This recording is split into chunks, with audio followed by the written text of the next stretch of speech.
Have you ever seen this meme before? Ever feel like your sketch looks better than your line art? Well, I made this meme. I made it 8 years ago. I made that doodle in like 5 seconds and it's been reposted everywhere. And that was back when I really didn't understand how to do line art, but now I'm a pro. Okay, so I know you can use the sketch as a line art or have no line art at all or whatever, but this video is specifically for people who want to do sharp, weighted line art, like this.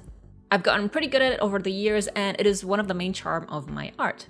So I'll be showing you tricks in how I do my line art, and you can follow along no matter what art app you're using. But for this video, I will be using Clip Studio Paint.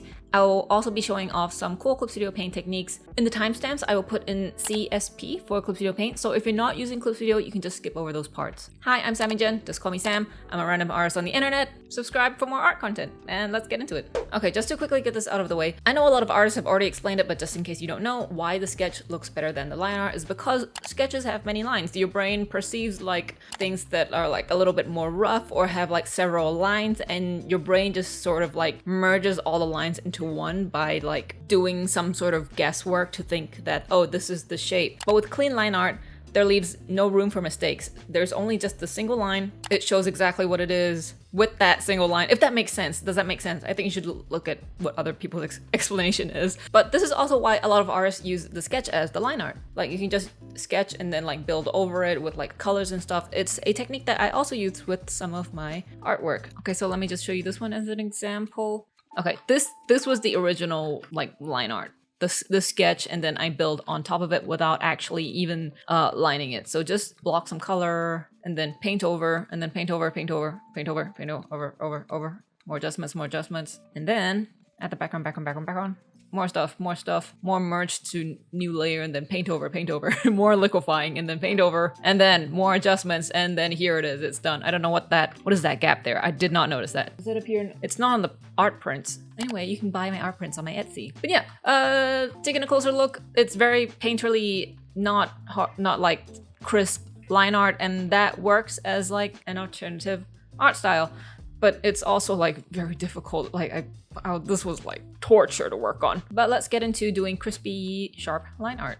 Okay, first of all, brushes. You might have seen this around. Some artists might say that brushes don't matter. You should be able to use like any brush and then it just works for you, right? Well, no, it does matter for a lot of people like me. I need like very specific brushes in order to do line art comfortably, and you might be one of those people as well. So if you want to know, just grab the default brush that comes with every single art app, which is like the hard round brush. With no pen pressure, it's, you know, solid like this. But with pen pressure, this looks like that. And just see that you can actually comfortably draw and line with this. How does it feel when you stroke, when you do some lines, when you do circles or straight lines? Even with like no stabilization on, no other settings on. And to me, it feels slow and blunt. That is the feeling that I get when I use these. So obviously the easiest way to find a brush that fits you is to just go download a bunch of brushes and then test them out. And when you test them out, don't just do like, you know, scratches and stuff. Actually line something. Go find a sketch and then line it out. See, do you feel comfortable with it? Do you like the texture? Do you like how the speed feels when you're drawing with it? If not, then you have to learn your art app's brush engine. You have to go learn everything, all of the settings. If you're using Clip Studio Paint, I've made 2 videos. No, okay, I made one video on the settings for the brushes, and then I made another video on how to create your own brush. There are links to that down in the description or hit the top right of the video. Go check them out. But if you understand thoroughly how your app's brush engine works, then you'll be able to adjust it to the settings that you like. So for example, the hard round, I don't like how thick it is. Even if I want it smaller, I don't feel very comfortable using a small brush size. Even I want to use a big brush, but when I draw, it comes out small. Does that make sense? It's really weird, okay? But that's how I want the feeling to be. So for Clip Studio, just go into the tool settings in the brush size, and here, every art app comes with a graph for pen pressure. So in Clip Studio, just, you know, add an anchor. You can delete it by dragging it out off screen like this. Okay, so from what I'm understanding, this right here affects the tips of the stroke, and the one up here affects like the middle body of the brush. So I want it to be smaller like this, but I also want the ends to be thinner, so I'll drag this down, and let's see when I draw. Oh, you can see big brush but smaller lines. I want this to be more extreme. Yeah, something like this. So this feels a lot nicer. What else? Thickness. I recommend this to everyone. Make it, instead of a circle, make it into like an oval. So change the thickness, you can see it's an oval now, and then change the direction to it to be just a little bit more tilted. And the brush feels very much more different and a lot nicer to use. So you actually have to go out, spend time and finding the brush that fits you and changing the settings. Not only just downloading it, but changing the settings to fit you. This is something that I can't really make a tutorial on because everyone has different likes and different preferences. So for Cook Studio Paint users, the brush that I use for line art is from this brush pack by Raz, I think. There's a link to it in the description, or you can just type these numbers into the URL. I can't remember if it's the rough nib or the sketch, but here's what it looks like without any adjustments. It's a very, very sketchy brush. But just go to the settings, and first of all, brush size. I take out everything. Tilt, velocity, pen pressure. just leave the pen pressure.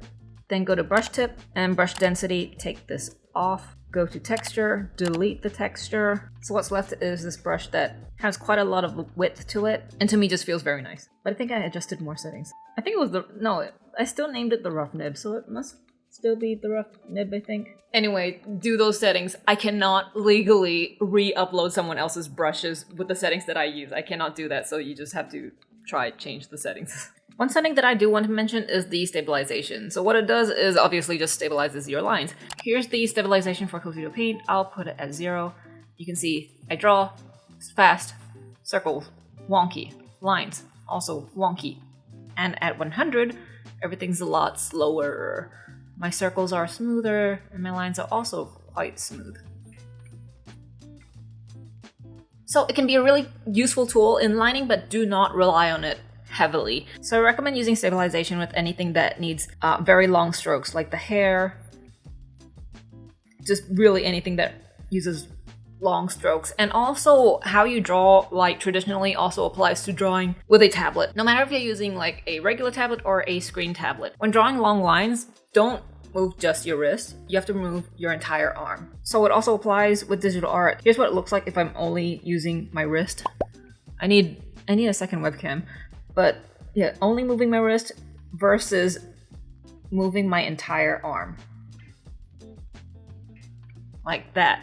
So high stabilization for anything that uses long strokes, clean strokes, and anything that's smaller and has like a lot of detail, use less stabilization. So I'm just gonna put it down to like 4 is enough. Because with stabilization too high, it's not going to look natural. It's going to come off as a little bit too stiff. So if you have a tablet that has a wheel or a shortcut device that has a wheel, you can set the stabilization to the wheel. So I have a toolbox and I set one of the wheels to stabilization because as I'm doing line art, I'm constantly changing my stabilization. That's just my process. Also, if you want one, I have a link to it in the description. I love it so much. Okay, so that was just some quick advice on brushes. Now quick, tell me which one's the shoe. Most likely, your eyes are immediately going to land on this one first. That's because our brains like to look at things that are shapes. So this is considered a shape because there are colors in it, and this one, your brain sees it as only lines. So in this part, I want to talk about prepping your sketch, which is extremely important in how you get your line art to look correct. Sometimes you're going to struggle with lining it because your sketch isn't good enough.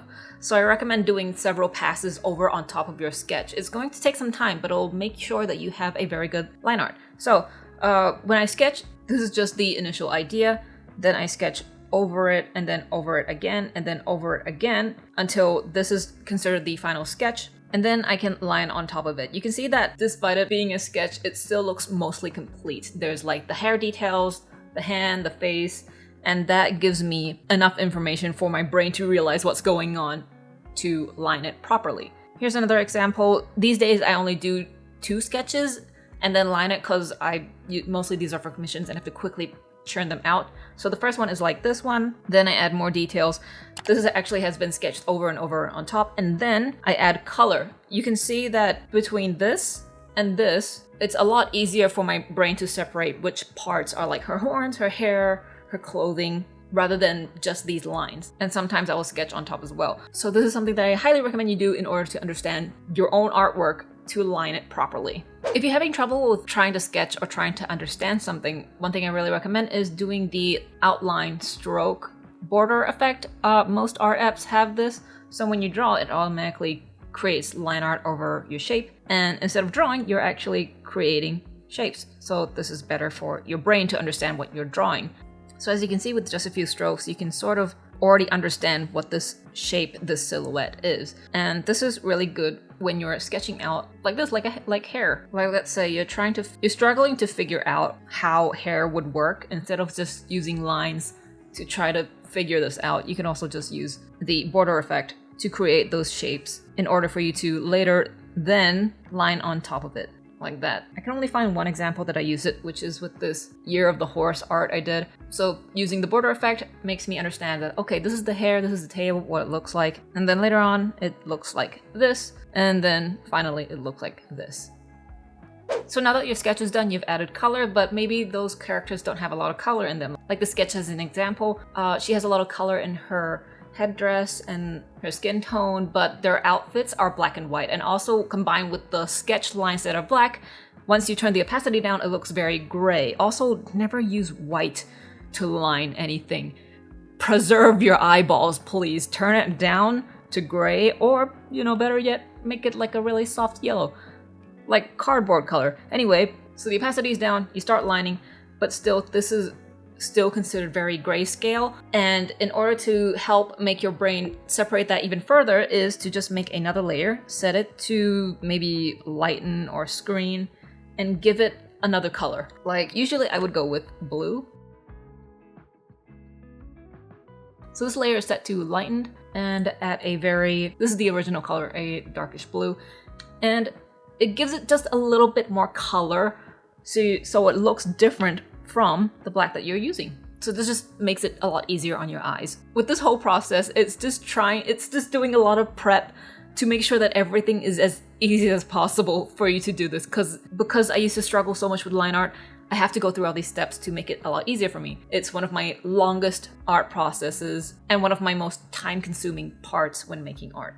And I'll just show you what the final line art looks like. Like this, very sharp, very clean. Canvas size. This is so important. Do not skip on this part, okay? It's one of the reasons why a lot of people's line art don't look as good and look very pixelated. It's because your canvas isn't big enough. So just in case you don't understand how, why, what pixel canvas mean, how it affects, let me show you an example. So this is a 50 by 50 pixel canvas. You can see at the top right there, right here, it is 50 by 50 pixels. That means there are 50 by 50 squares in this canvas. Each square is called a pixel. When I draw on it, you can see that it's very pixelated because there are only very few pixels. That'll affect how your artwork looks like. Now I can't really draw anything on this to be sharp enough. If I use a pixel pen, it's just going to turn into pixel art because there's only a few pixels on the canvas. If I want this to be a lot more detailed, I increase the pixel size. So from 50, let's increase this to 500. Now there's 500 by 500 pixels, and when I draw on it, it's still a little pixelated, but I can draw with much more because I have much more pixels on it. See, if I zoom in, it's not very sharp. It's still quite pixelated. That's why I need much more pixels. And also you have to understand its true size. So you see at the top right here, it says right here 800%. That means I'm zooming in at 800%. This is not its actual size. I would have to view it at 100. So if I keep zooming out, zooming out, zooming out, there it is, 100. So you see how small it is on the canvas? This is its actual size. If I post it on the internet, it's going to just be that big. If I zoom in anymore, that means I'm stretching, I'm zooming into it. I'm going to show you the difference between these two canvases. This one is sized up here at 1200 by 1600. And I'm currently viewing it at 100%. That means this is its actual size. If I zoom in anymore, it's going to start pixelating because I'm actually like zooming in, as I said. And when I do my line art, you can see how pixelated each of these strokes are, especially since I use a very textured brush. This highly affects when you're going to do tiny details like the character's face.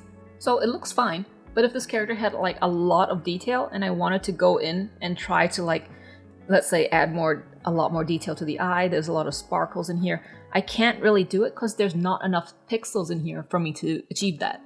Compared to this canvas, which is 3000 by 4000 pixels. Let's zoom into 100%, and compared to this one's 100% is right here. And this one's 100% is right here. It's a lot closer. So when I do details, the lines will appear much sharper. So even though if I'm zooming in, I have enough pixels to add all the details that I want.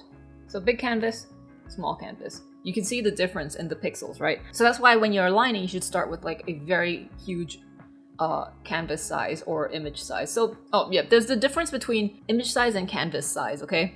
Depending on what art app you're using, I don't know what other apps show as, but on Clip Studio Paint, you have two options, which is to change the canvas size and image resolution. When you change an image's canvas size, you're only changing the outer bounds of it. So let's say I have this image and I increase the canvas size. So all it does is do this. It just changes the canvas, the outer bounds right here, and increases it. Or you can shrink it. That's just cropping the image.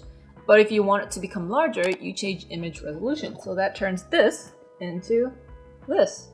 You can see the difference in sizes. Hope that's an easy explanation for you. Yeah, here, change canvas size, changes the canvas, but changing the image size,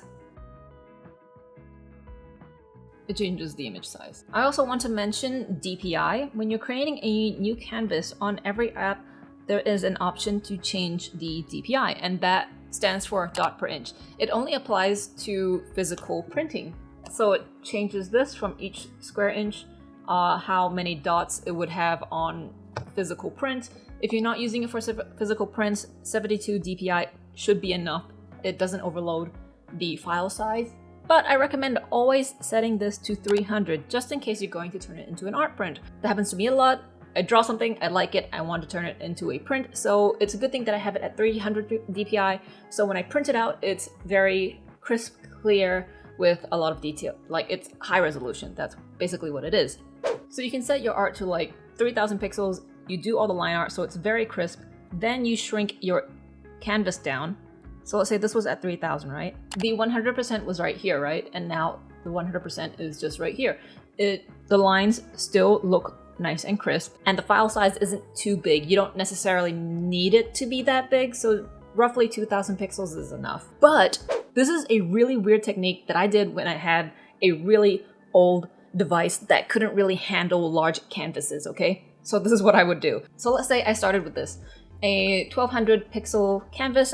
I've done my sketch, the sketch is done. Then fill your layer, so then you have like the original like size of it, like not resolution size, but like, oh, it's this width, it's like vertical, so you know that this is the canvas bounds. It's roughly like this, right? Then you blow it up really huge for lining. Let's do like something like that. So now it's like 3000, right? This is what it looks like at 100%. This is its actual size. It's huge. Okay, zoom out of it. Change your canvas size. So just like that. So that's all you're working with. It's going to shrink to like 1000, but still, viewing it at 100%, you still got that, right? And then you start lining, and then when you want to move, you change the canvas size, right? And then you move this down, and then you continue to line it.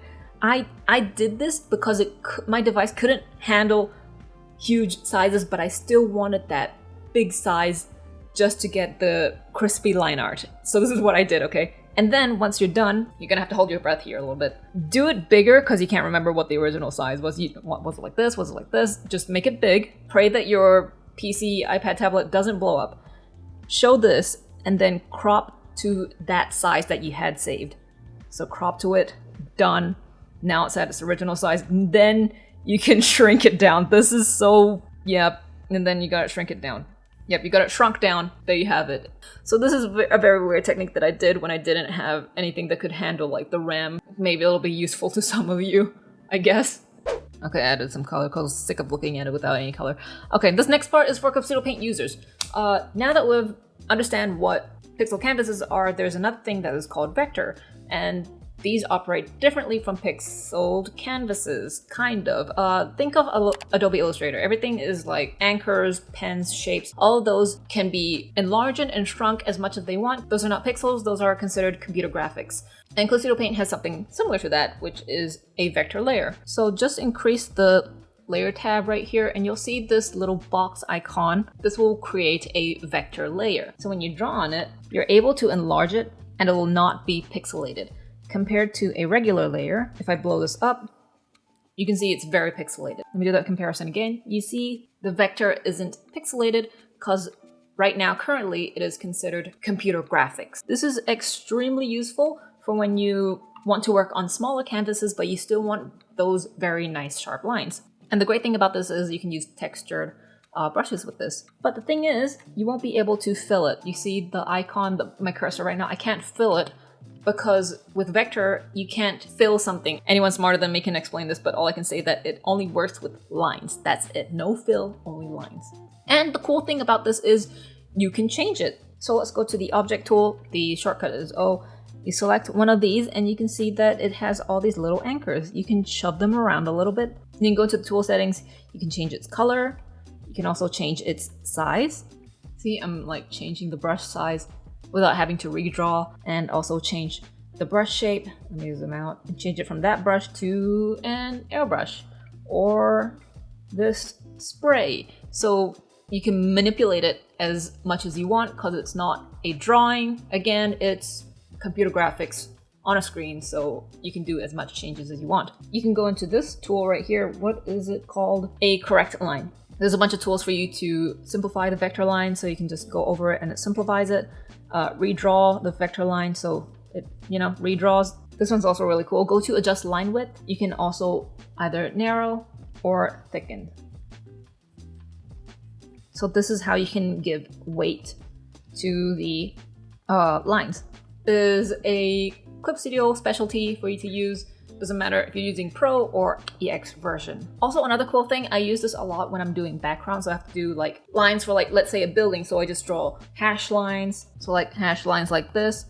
And with erase, you can just erase it and then it'll erase the parts that you don't want. So it's the entire stroke. This doesn't apply to every single brush. So let's say this brush right here. If I erase with the erase tool, it's not going to erase the entire stroke. Go to the tool settings, which is this little wrench icon right here. Go to erase right here, and then go to tick on vector eraser, and then you'll be able to erase those brushes. So it's like dependent on the brush that you're using for lining. But after you've done it and you want to, let's say there's like some parts that are shadows, and you want to fill this in with the paint bucket, just right click onto your layer and then hit rasterize. This will turn those graphics into pixels. So now I can fill that in. Okay, now that the sketch is prepped, canvas size is changed, we can actually start the line art. And when you're doing it, I want you to try to be as chill as you can about it, because it can sense fear. Have you seen that meme where it's like, make it exist first and then make it better later? That's pretty much how line art is. You don't have to be extremely precise with everything, you just make changes on it later. So as I'm lining, I'm changing the brush size, and I'm also being very quick with it and not extremely neat. Okay, so I would usually sketch the entire thing kind of like this. I know it's very messy. Pretty much what I said earlier. Make it exist first. It exists now. And then slowly go in and erase and just clean it up.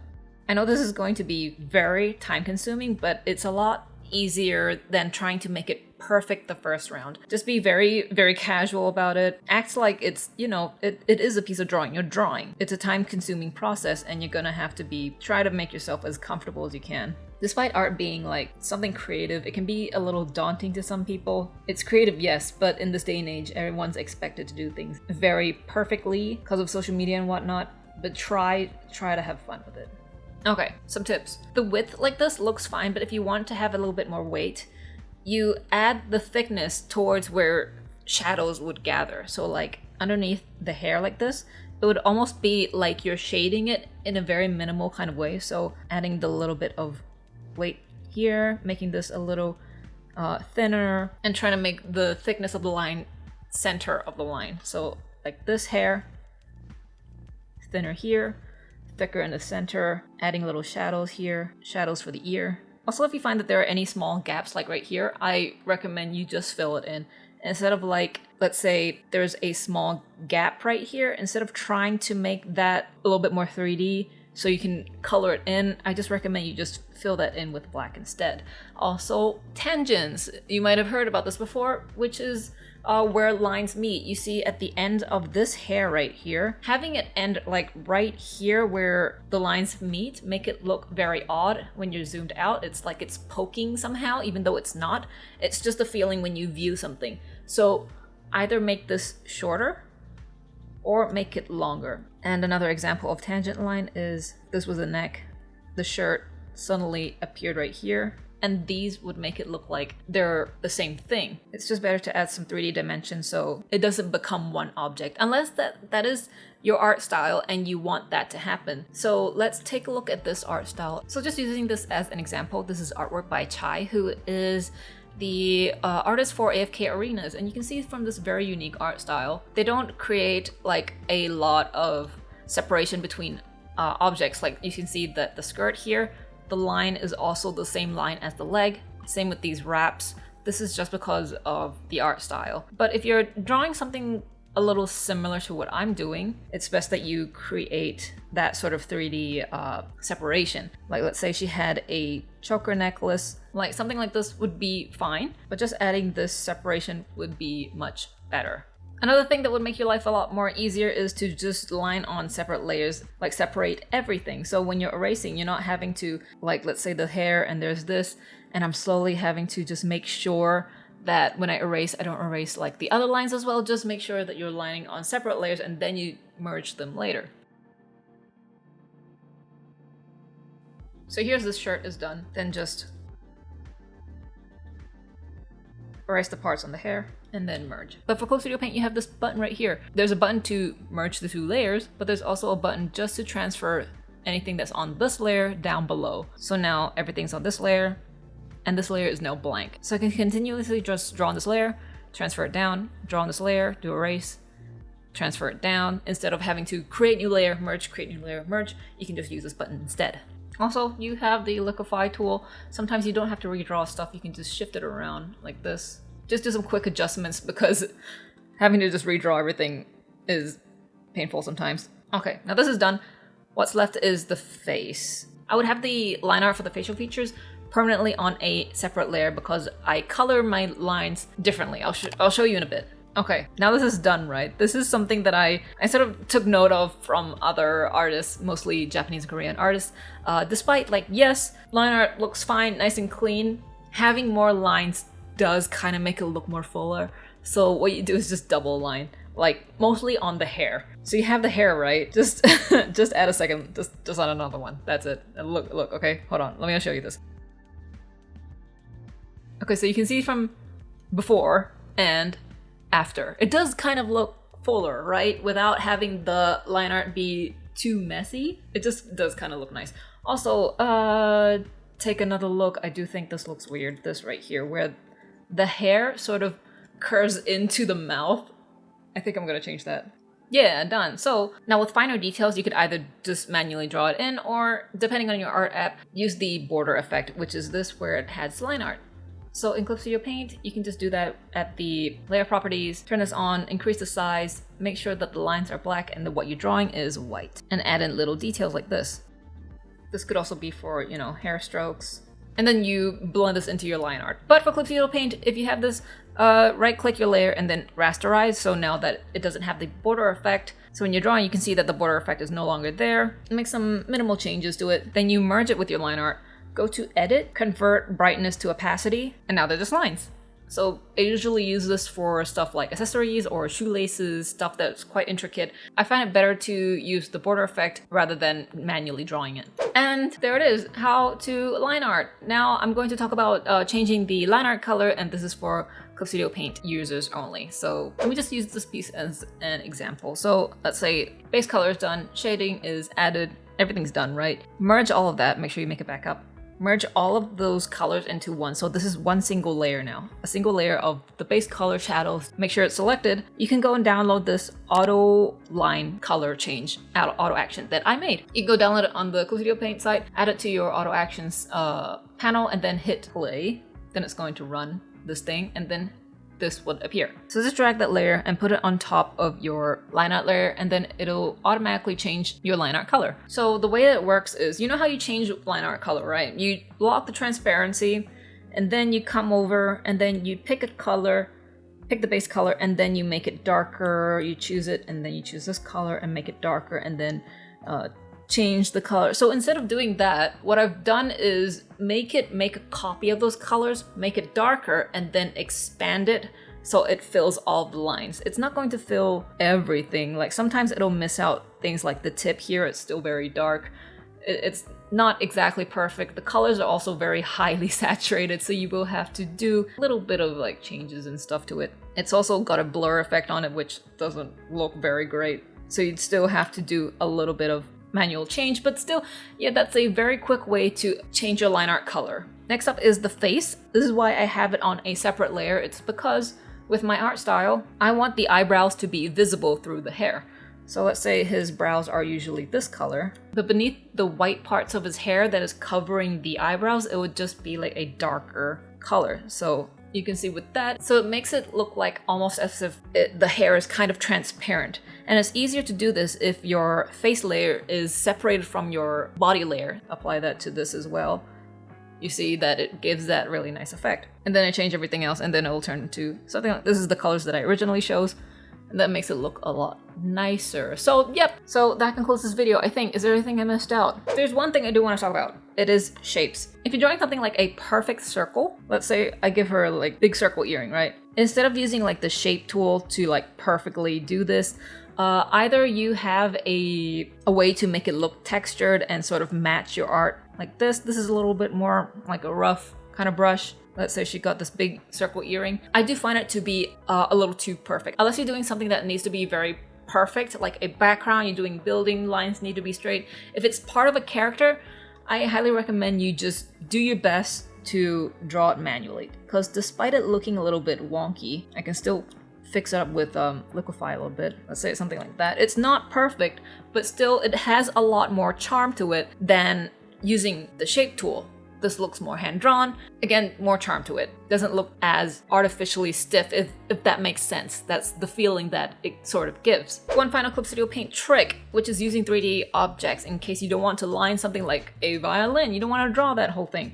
Just drag and drop it to your canvas. I'm using the Pro version right now, which most people might have. If you have the EX version, you're gonna have a lot more options. But with the Pro version, into your tool settings, go all the way down to your light source and turn off cast shadow so that bottom floor shadow just turns off.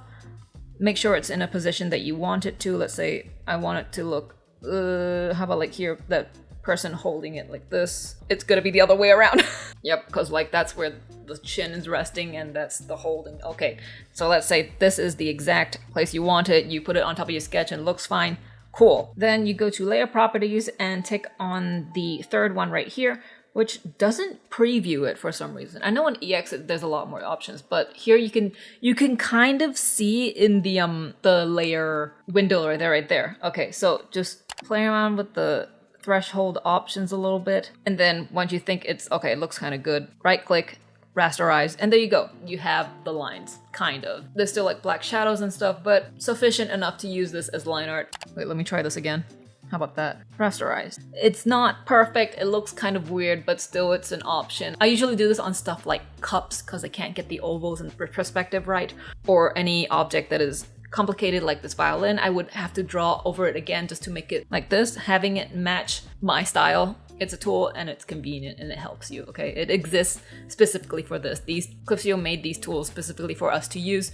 It's not cheating, it's not exactly cheating. I consider it mixed media, so just use it. Anyway, I think that's the end of the video. I think, is there anything else I want to speak on? Maybe if I remember anything, maybe I'll put it in the comments down below, maybe. Let me know what you think about this video. Let me know if it helps you. I want to make more videos that help people, so let me know if it helps. Subscribe, like this video so YouTube knows that it's a good video and they'll push the video out. Follow me on social media and everywhere and everything.